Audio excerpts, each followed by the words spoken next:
Hi అండి, ఈరోజైతే నేను టమాటా బిర్యానీ చేస్తున్నానండి. చాలా సింపుల్గా ముందైతే 3 టమాటాలు, అల్లం వెల్లుల్లి కలిపి మిక్సీ పట్టుకోండి.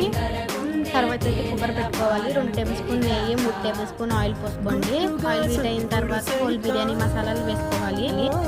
ఆనియన్, 2 పచ్చిమిర్చి కూడా కట్ చేసుకుని వేసుకోండి. ఇవైతే మంచిగా గోల్డెన్ కలర్లోకి ఫ్రై అయిపోవాలి. టేస్ట్ చాలా బాగుంటుందండి టమాటా బిర్యానీ. మనం టమాటా గ్రైండ్ చేసి పెట్టుకున్నాం కదా, ఆ పేస్ట్ని ఇందులో వేసేసుకోవాలి. టమాటా ప్యూరీ కూడా మంచిగా ఫ్రై అయిపోయిన తర్వాత కారం, పసుపు, సాల్ట్, గరం మసాలా, ధనియాల పౌడర్ కూడా వేసి మంచిగా ఫ్రై అవ్వనివ్వండి. నేనైతే 1 గ్లాస్ బాస్మతి రైస్ తీసుకున్నాను. ఇది కూడా ఇందులో మంచిగా ఫ్రై అయితే ఇంకా టేస్ట్ బాగుంటుంది. 5 మినిట్స్ ఫ్రై అవ్వండి. నేను 1 గ్లాస్తో తీసుకున్నాను కాబట్టి 1 సగం వాటర్ పోస్తున్నాను. అలాగే లెమన్ కూడా తీసుకున్నాను.